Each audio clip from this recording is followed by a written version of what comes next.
Rilis terbaru lembaga survei Poltreking menunjukkan Pilpres berpotensi 1 maupun 2 putaran karena belum ada paslon yang mampu mencapai elektabilitas 50%. Poltreking menilai jika Pilpres 2 putaran, maka pasangan Prabowo Gibran dipastikan melaju ke putaran kedua. Dalam survei simulasi 3 paslon yang digelar pada periode 1 hingga 7 Januari 2024, Prabowo Gibran meraih 46,7%. Posisi kedua diraih oleh Anies Mohaimin sebesar 26,9%, lalu Ganjar Mahfud 20,6%. Jika 2 putaran, Poltreking memandang akan berpotensi besar berhadapan dengan Prabowo Gibran adalah pasangan Anies Mohaimin.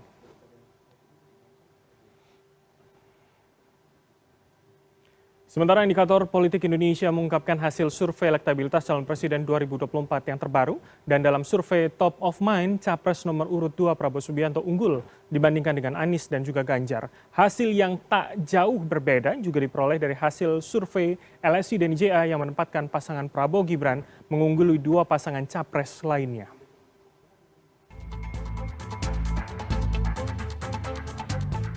Hasil survei elektabilitas capres yang dilakukan oleh Indikator Politik Indonesia menunjukkan elektabilitas capres nomor urut 2 Prabowo Subianto masih di posisi teratas. Direktur Eksekutif Indikator Politik Indonesia Burhanuddin Muhtadi mengatakan, Prabowo meraih elektabilitas sebesar 41,4%. Dan untuk kali pertama secara tatap muka, elektabilitas capres nomor urut 1 Anies Baswedan menyalip capres nomor urut 3 Ganjar Pranowo.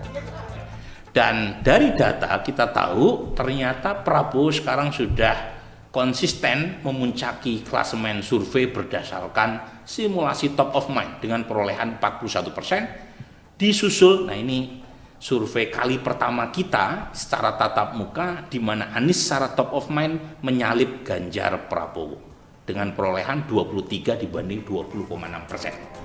Survei Indikator Politik Indonesia dilakukan 30 Desember 2023 hingga 6 Januari 2024 dengan total responden 4.550 dan basis sampel 1.200. Metodologi dengan wawancara tatap muka dan tidak langsung serta margin of error kurang lebih 2,9%.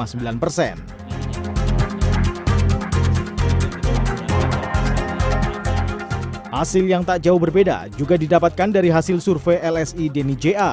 Survei ini memperlihatkan elektabilitas paslon nomor urut 2 Prabowo Subianto, Gibran Rakabuming Raka, berada di posisi teratas dibanding kedua rivalnya dalam Pilpres 2024. Peneliti senior LSI dan IJA Ardian Sopa mencatat, elektabilitas Prabowo Gibran mencapai 46,6%, disusul paslon nomor urut 3 Ganjar Pranowo Mahfud MD di 24,8%. Kemudian posisi paling buncit 22,8% dari paslon nomor urut 1 Anies Baswedan Muhaimin Iskandar. Melihat hasil survei tersebut, Ardi menilai peluang Pilpres 2024 1 atau 2 putaran masih sama-sama kuat. Namun dari 3 paslon itu, ia menyebut Prabowo Gibran yang berpotensi lolos dalam 1 putaran sebab elektabilitasnya hanya kurang 4% saja untuk menang. Dengan 4% yang terdapat misalnya 46 tambah 4 berarti 50,6%. Padahal tadi sama-sama kita saksikan bahwa kenaikan dia dari Desember awal ke Januari awal itu 5,4%. Jadi jika bisa mempertahankan tren yang ada, tentu ini sebuah keunggulan untuk Prabowo Gibran. Sehingga inilah yang kita sebutkan bahwa Pilpres dalam 1 putaran saat ini lebih mungkin untuk terjadi. Ardi menyebut LSI dan IJA melakukan survei tatap muka pada periode 3-11 Januari 2024 dengan menggunakan kuesioner kepada 1.200 responden di seluruh Indonesia. Survei ini menggunakan multi-stage random sampling dengan margin of error survei ini sebesar 2,9%. Tim Liputan CNN Indonesia.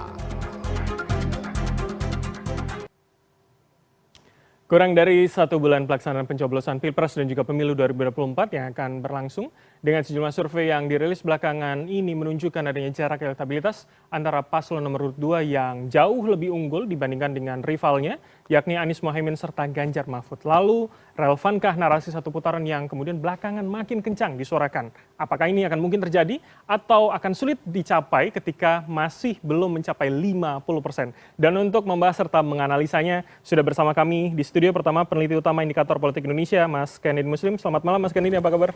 Malam, Mas Bram. Kabar baik. Terima kasih sudah hadir malam hari ini. Dan juga tidak hanya Mas Kennedy, juga ada yang tersambung melalui sambungan online, ada Kepala Departemen Politik dan Perubahan Sosial CSIS, Mas Arya Fernandes. Mas Arya, selamat malam. Selamat malam, Mas Bram, Ken. Oke, baik. Saya akan ke Mas Kennedy dulu yang ada di sini begitu. Ya. Kalau kita lihat, ini sambil kita tampilkan survei terbaru indikator, kita akan lihat di belakang.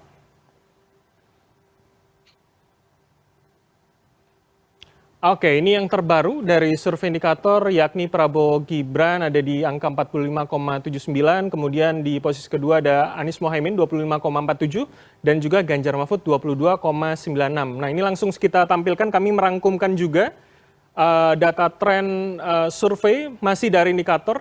Saya akan bandingkan paling tidak selain Januari ada Desember, ternyata cross-nya terjadi di sini ketika sebelumnya Ganjar di Desember 25,6 turun menjadi 22,96, kemudian Anies yang sebelumnya 22,8 naik ke 25,47. Nah, di sini saya akan minta penjelasan dari Mas Kennedy. Kenapa kemudian bisa terjadi crossing? Apa yang menyebabkan? Benarkah kemudian debat yang sudah 3 kali terjadi ini juga merubah narasi ini tadi, Mas Kennedy? Ya, Mas Bram. Jadi dari hasil rilis indikator yang kita lakukan kemarin, ini kita merilis hasil survei di mana periode pengumpulan data lapangan itu dari tanggal 30 Januari. Boleh agak bisa lihat ke kamera? Oke, silakan. Dari tanggal 30 Januari hingga 6 Desember. Jadi disclaimer-nya data ini menunjukkan hasil konstelasi elektabilitas sebelum debat capres ketiga. Itu dulu. 1 dan 2 berarti ya? Ini sudah memperhitungkan efek debat capres dan cawapres yang pertama gitu. Jadi dari hasil ini kita bisa mengambil kesimpulan bahwa ada stagnasi untuk paslon nomor urut 2 atau angkanya stabil selama 1 bulan terakhir, baik dari Desember ke Januari, itu angkanya tidak berubah banyak ya, hampir sama di 45,79%. Kemudian, nah ini yang menarik di posisi kedua dan ketiga terjadi cross ya, meskipun ini masih dalam rentang margin of error. Jadi secara statistik ini bisa dikatakan selisihnya tidak signifikan secara statistik gitu. Tapi tentu saja dalam survei ada yang namanya tren, dan di sini paslon nomor urut 1 itu ada tren kenaikan sekitar hampir 3% gitu. Oke, saya langsung saja Mas Kennedy. Berarti artinya faktor yang cukup mempengaruhi paling tidak setelah 2 kali debat itu apa yang kemudian yang dipotret oleh indikator?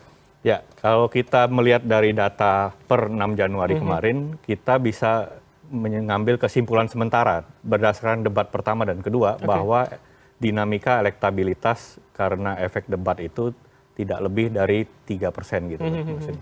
Tapi tentu saja untuk menjawab apakah ini akan menjadi 1 putaran atau 2 putaran berdasarkan data per 6 Januari kemarin, ini masih belum konklusif. Tentu saja peluang untuk 1 putaran masih tetap terbuka untuk paslon nomor urut 2. Dan untuk paslon nomor urut 1 dan 3, siapa yang akan menemani ke putaran kedua jika ada putaran kedua, itu belum bisa ditentukan dari data ini karena masih belum selisih antara kedua paslon ini belum signifikan. Jadi potensi 2 pilihan ini masih ada begitu ya? Oke. Mas Kennedy, tapi yang menarik kalau Anda katakan pengaruh debat hanya sekitar 3%, apakah kemudian soal isu narasi atau kemudian mitigasi isu yang dijawab oleh masing-masing paslon ini cukup mempengaruhi begitu akhirnya pilihan masyarakat? Ya, kita kan hidup di era sosial media saat ini, jadi kampanye juga berlangsung di udara dan di sosial media. Oleh karena itu, meskipun efek debat itu pasca debat itu bagi penontonnya itu yang penonton langsung debat itu tidak signifikan. Tapi tentu saja itu potongan-potongan dari hasil debat itu bisa disebar di sosial media dan dijadikan narasi kampanye seperti yang kita lihat di debat terakhir, debat capres terakhir kan ada pertarungan narasi juga di mana bagi paslon nomor urut 2 di tim kampanye paslon nomor urut 2 narasi yang dikembangkan adalah Pak Prabowo ini seorang yang bisa menahan emosi dan tidak mau menyerang lawan. Nah itu matters artinya untuk masyarakat, apalagi mungkin yang tidak menonton langsung tapi hanya melihat potongannya di TikTok misalkan seperti itu. Ya tentu itu bisa berkembang ya menjadi bola salju tergantung narasi yang kelihayan masing-masing pendukung paslon mengemas narasi apa yang akan mereka sosialisasikan pasca debat tersebut. Gitu. Oke, baik.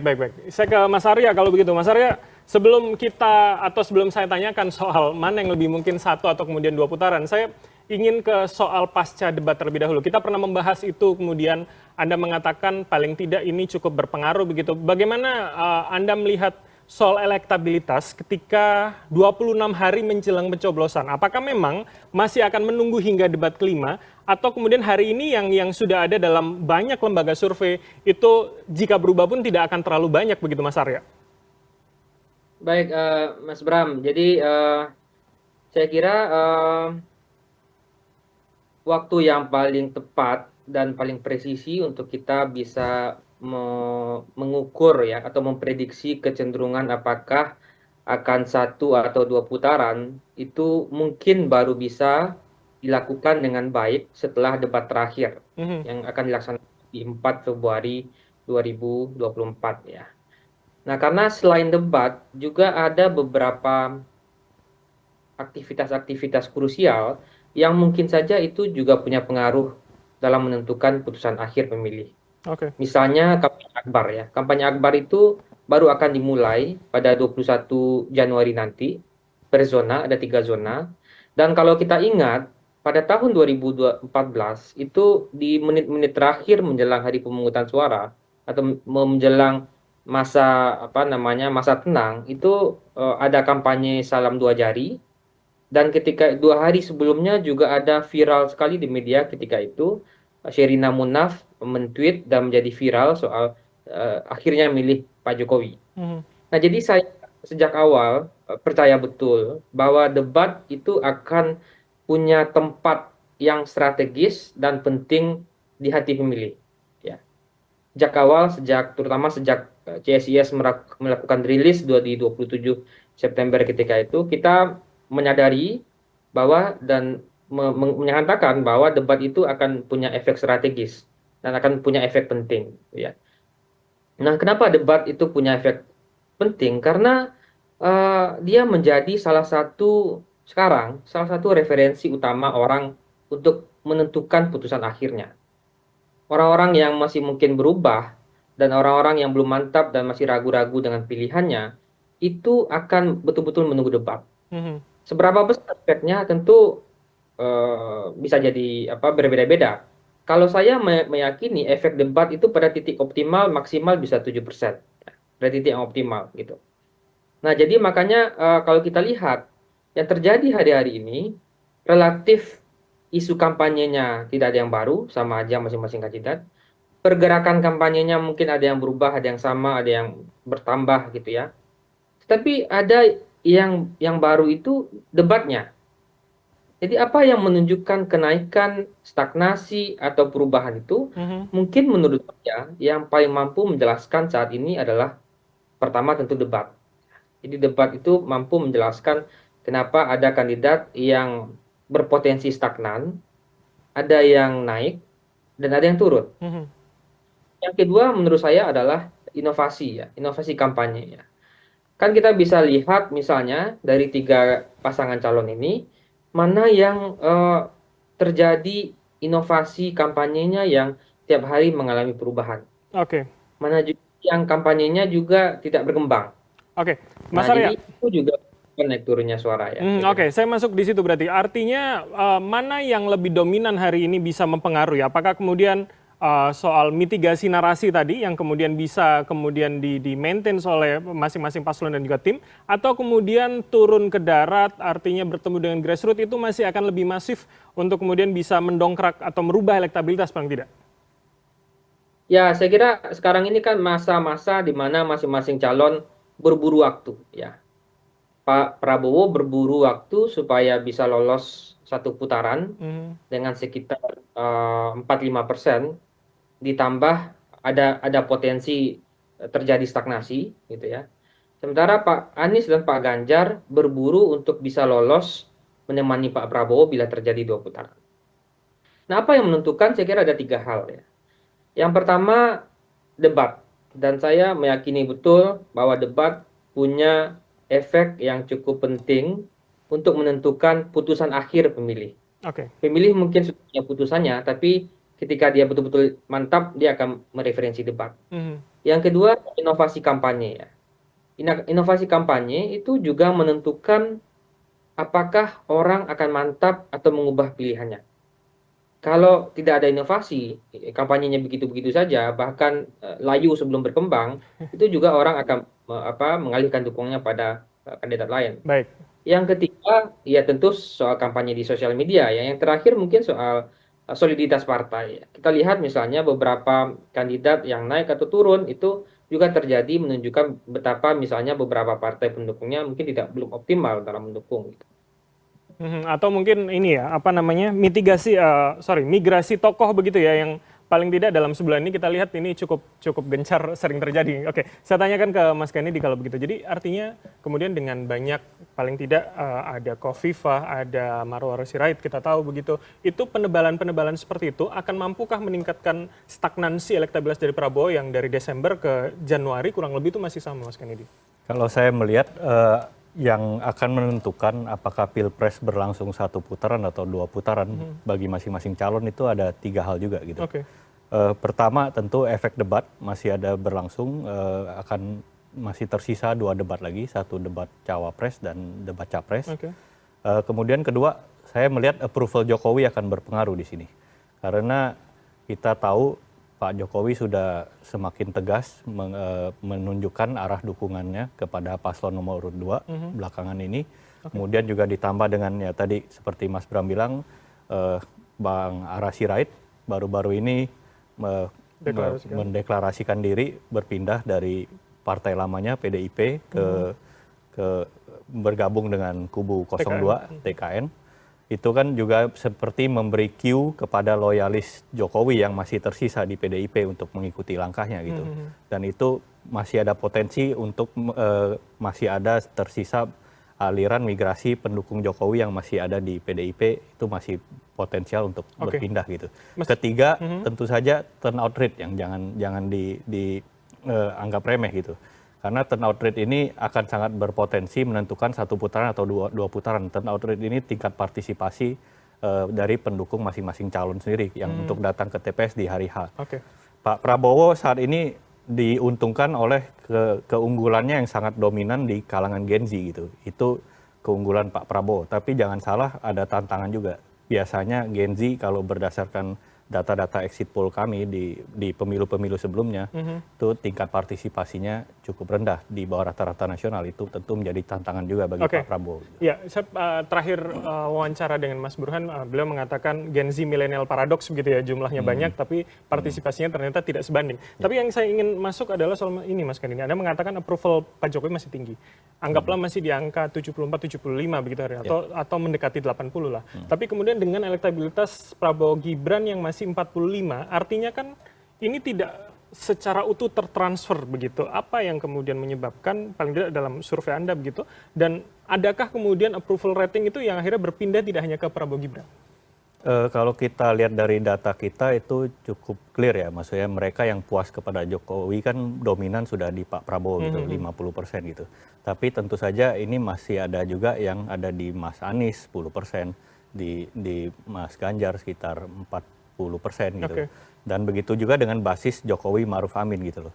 Sudah dominan di Pak Prabowo, pasangan Prabowo Gibran, tapi masih tentu saja ada loyalis PDIP yang tidak berpindah gitu loh, Mas ya. Tetap di Mas Ganjar, meskipun yang non PDIP mayoritas sudah ada di Pak Prabowo gitu. Itukah kemudian yang berpotensi akan migrasi menurut Anda paling tidak 2 debat ke depan atau 1 bulan menjelang pencoblosan? Ya, tentu kalau saya lihat sendiri ini strategi dari TKN, Pak Prabowo Gibran ini akan tentu mereka tahu ceruk pasar mereka yang mungkin masih bisa dimaksimalkan, yakni dari pendukung Mas Ganjar gitu, mengambil dari pendukung Mas Ganjar.